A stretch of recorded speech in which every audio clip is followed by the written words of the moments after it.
Hi, my name is Jay. How you doing, man? Jordan. Good to meet you. We're up here today on Mount Helix in La Mesa, California. We're out asking the big question of people.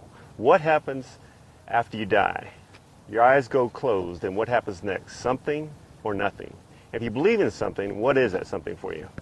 I believe I'll go to heaven, honestly. That's what I think. Okay. So Eternal life. I think exactly what you want out of life, you'll get once you die, If you follow, I'm a Christian, so I believe in, the Holy Bible and what goes on in that Bible, so yeah.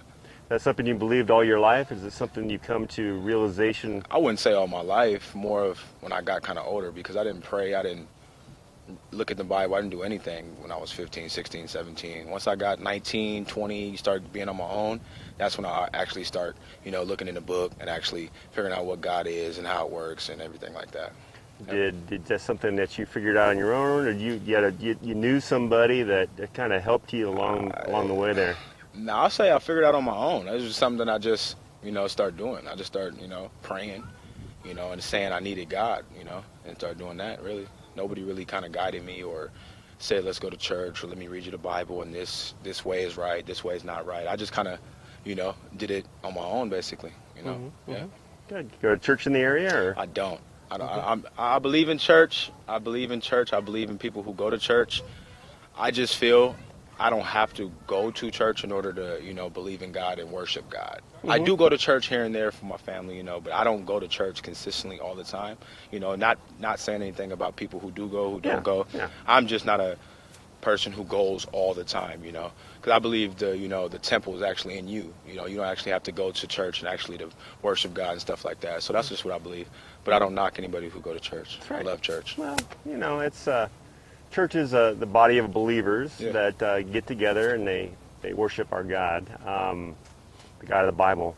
And it's every church has people in it, right? Always. And some people don't go to church because some of those people don't think exactly how they think. Yeah, honestly. But when you think about it, I mean, you're surrounded with that kind of situation in every walk of life, right? Whether it's your job, you got people that don't think like you. Everywhere you go. But anyway, I encourage you to maybe, you check out a few churches. Yeah, I do go to church every once in a while, just not consistently. Well, yeah, we talk to the people the same way. I want to, before we started the video here, I told you I'd share some testimony with you about something that me and my wife went through. That we were believers of Jesus Christ before this happened, but after it happened, it changed us. And and since then, it's just been we just got a totally different outlook. Do you remember the 2007 wildfires that happened in San Diego? Yeah. So there's fires all over the county, everywhere. Well, right after those fires, something happened to us again that changed us.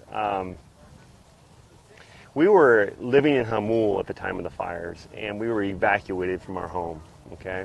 And my 18-year-old son and my wife pretty much took everything, what they could out of the home, got out of there, and went over to my mom's house, and we're safe.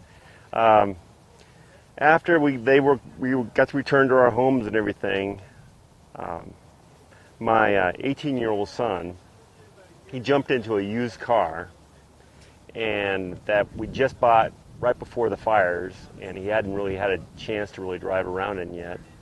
And he took off up the 94 West Freeway, running late for a cross-country running class. He was a runner since the age of 8. He won races all over California, a real good runner. He was dressed in his running shorts, t-shirt, and some brand new running shoes he got the night before from a shoe company that was sponsoring him to wear the shoes and test them out. So he was all excited about running them first time, jumps into that used car he's not used to quite yet, and right in the middle of a day, he's running late to a cross-country running class at Mesa College, and he speeds up 90 plus miles an hour up the freeway, loses control right over by the In-N-Out Burger. Yeah, I know that. And there's a house on the north side of the freeway from the In-N-Out Burger. It's got a gigantic white cross painted on the roof. It's a 2-story house right before College Grove Shopping Center, right there. As you'll next time you'll drive down, you'll see it. So he lost control in the fast lane. He came across traffic. He hit a tree, split his car in half, ripped him out of a seatbelt, and he landed in the backyard of that house, positioned on a hill, looking directly up at the cross. His skid marks came off the freeway, dead center on the cross. Parts of his car went completely around the cross on the roof. I mean, we have actually a news video coverage up on our website of the owner of the house picking up parts of his car around the cross. So we lost our only son that day. So yeah. The other thing that happened right after that, my son was an organ donor. He donated his body to an organization called LifeShare, and an 18-year-old young man by the name of Blake that went to Mater Dei High School up north of us. He got my son's ulnar collateral ligament in his arm. He's a baseball pitcher, and he had Tommy John surgery, and he got my son's ligament separation. Well, he wrote us a real nice letter, and actually here's a copy of the house, a picture of the house. It's called a picture. Here's my son's skid marks. As you can see, coming off the freeway. There it is. So look at a blown up picture of it. You can kind of see it here. There. This is the newspaper article the next day, November 7, 2007. This car, 18-year-old driver killed when his car slams into a tree. And here's a letter we got from Blake, and I'll read it real quick, okay? Hi, my name is Blake. I am writing to your family to express my sincere empathy to your loss of your family member. I am deeply sorry for your family and praying that God may guide you in this time. I'm also writing to your family in great respect and gratitude for your family decision to donate the special gift. The transplant I received and the scarring that has taken place due to the surgery will serve as a reminder of your family and especially your loved one. I am greatly privileged and thankful for my opportunity, which will be empowered by your loved one as he or she has enabled me to be healthy again. I thought I would share with you a brief history of who I am, what the surgery has allowed me to do. I am an 18-year-old boy just graduated from Mater Dei High School in Santa Ana, California. I will be attending Santa Clara University in the fall. I am the oldest child and have one brother and two sisters. My brother is 17, my sister is 16, and my little sister is 12. Growing up as a child full of energy and love for athletics, I played hockey, basketball, football, soccer, and baseball. When I got to high school, a lot of those things started to change or not go the way I had hoped for. To make a long story short, I ended up lettering in football and baseball. I had my ups and downs in football, such as losing the quarterback job to phenom Matt Barkley after being the starting quarterback my freshman and sophomore year for the freshman team and the sophomore JV team. However, I ended up playing receiver for our varsity team my senior year and gained many life lessons along the way. In baseball, my sophomore year on varsity, I hurt my arm pitching. My junior year, I did the exact same thing. After that season, I got an MRI and found out that my ulnar collateral ligament, UCL, also known as the Tommy John ligament, was torn. I ended up playing third base for the team my senior year, however, and we had a remarkable season that again brought many ups and downs, but many life lessons along the way as well. I am honored to let you know that the transplant your family has so generously donated has replaced my damaged elbow ligament in my arm through surgery, commonly referred to as Tommy John surgery. I am currently in stitches and a brace and started my rehab process that will take approximately 1 year. I have hopes to play baseball and pitch at Santa Clara University. I will redshirt my first year due to my injury and rehab, but will then resume my baseball activity my second year. I am again very grateful for your family and hope to fulfill my dreams of pitching out of respect to your loved one. I will never forget your family and your loved one, or he or she is in a better place. I hope to keep in contact with your family and cannot be thankful enough for that this surgery is going to enable me to do. Thank you again, and may God bless your family. You are my prayers and my heart. Thank you. With sincere gratitude, Blake. I kind of blacked his name out, but he left his phone number down here. So my wife got in their cell phone. Gave him a call. We got his voicemail. Left him a voicemail, and we didn't hear anything back from him for months. No call back, no nothing. We thought, he's 18. It was a nice letter he wrote us, and we kind of let it go.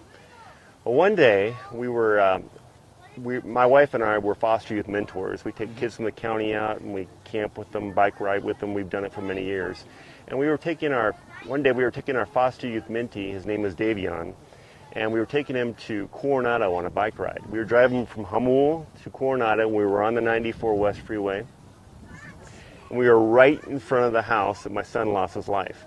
Who do you think was calling my wife exactly in front of the house on the freeway when we got in front of the house? Who do you think was calling us? I'll say Blake. Yep. Blake was called my wife right in front of the house. All three of us were stunned that he was calling us right then. So we talked to him, and we decided, where is this going? And we decided to have dinner with him. So we had dinner with him and his mom up at the Claim Jumper restaurant up in Carlsbad. We all sat down to eat, and Blake started asking us questions. He goes, what kind of car did Devin pass away in? And we told him it was an Acura Integra and the model and everything. And he looks at us funny, and he says, I drive that same car. And then we find out his mom is a CASA, which are like foster youth mentors. They're legally appointed by the court, and they take foster youth out to shop with them and stuff. And then we find out his father is a child abuse judge. So all this stuff is happening right and left around us. And it just, some people say, oh, that's coincidental. Well, I don't believe in coincidences. Me neither. I believe today we're up here to talk to you. I don't know nothing about you, but the little bit you told me about. But, God knows what's going on.